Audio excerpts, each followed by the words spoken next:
Audio Jungle.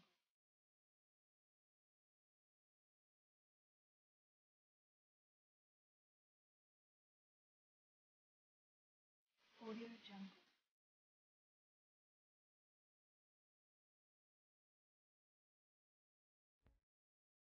73వ గణతంత్ర దినోత్సవం సందర్భంగా నేడు గుంటూరు జిల్లా బాపట్ల పట్టణంలోని డీఎస్పీ కార్యాలయంలో గణతంత్ర దినోత్సవ వేడుకలు ఘనంగా నిర్వహించారు. ఈ సందర్భంగా డీఎస్పీ శ్రీనివాసరావు జాతీయ జెండాను ఎగరవేసి జాతిపిత మహాత్మా గాంధీ మరియు అంబేద్కర్ చిత్రపటాలకు పూలమాలలు వేసి నివాళులర్పించారు. ఈ కార్యక్రమంలో బాపట్ల పట్టణ CI Krishnaiah, rural CI Srinivasareddy, SI Venkataprasad, SI Rajasekhar, Mohammed Rafi మరియు పోలీస్ సిబ్బంది పాల్గొన్నారు. ఈ సందర్భంగా డీఎస్పీ శ్రీనివాసరావు మాట్లాడుతూ ముందుగా భారతదేశ పౌరులందరికీ గణతంత్ర దినోత్సవ శుభాకాంక్షలు తెలియజేశారు. ఎందరో త్యాగమూర్తుల త్యాగఫలమే మనం నేడు అనుభవిస్తున్న స్వతంత్రమని, స్వతంత్రం వచ్చిన అనంతరం ఎందరో మేధావులు కలిసి మన దేశానికి చట్టాలతో ఒక దిశ నిర్దేశం చేసి హక్కులను అందజేశారని, దాన్నే మనం గణతంత్ర దినోత్సవంగా జరుపుకుంటామని తెలిపారు. అందరికీ నమస్కారం.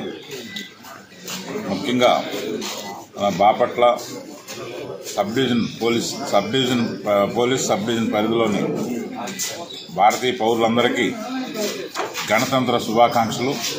ఈరోజు 73వ రిపబ్లిక్ డే జరుపుకుంటున్నాం. ఈ సందర్భంగా అందరికీ శుభాకాంక్షలు తెలియజేస్తూ ఈ యొక్క గణతంత్ర వేడుకలు దేశమంతా ఈరోజు జరుపుకుంటున్నాం. ఈ జరుపుకోవడానికి ఎంతోమంది త్యాగదనులు వాళ్ళ యొక్క త్యాగాల వలన ఈరోజు మనం భారతదేశం 73వ గణతంత్ర దినోత్సవ శుభాకాంక్షలు జరుపుకుంటున్నాం.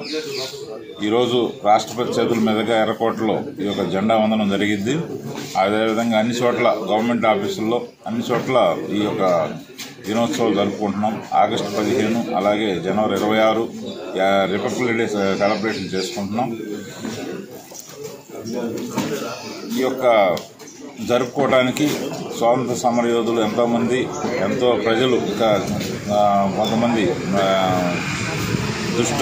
హిస్టరీలో లేనివాళ్ళు కూడా చాలామంది తెలియకుండా చాలామంది త్యాగాలు చేశారు. వాళ్ళ యొక్క ఆస్తులు పోగొట్టుకున్నారు. భారతదేశాన్ని మన యొక్క బ్రిటిష్ యొక్క కబంధ హస్తాల నుంచి కాపాడి మనకి పూర్తిగా స్వాతంత్రం తీసుకొచ్చి బాబా అంబేద్కర్ గారి ఆధ్వర్యంలో రాజ్యాంగ కమిటీని ఏర్పాటు చేసి 26 నెలల్లో ఆయన బాగా కష్టపడి మన భారతదేశానికి పెద్ద రాజ్యాంగాన్ని, ప్రపంచంలోనే పెద్ద రాజ్యాంగాన్ని మనకి అందించారు. ఆయన యొక్క అందించిన ఫలితాల వల్లనే ఈరోజు అందరూ యొక్క రాజ్యాంగం వలన అందరూ బడుగు పేద ప్రజలు అందరూ దాని యొక్క ఫలితాలను అనుభవిస్తున్నారు.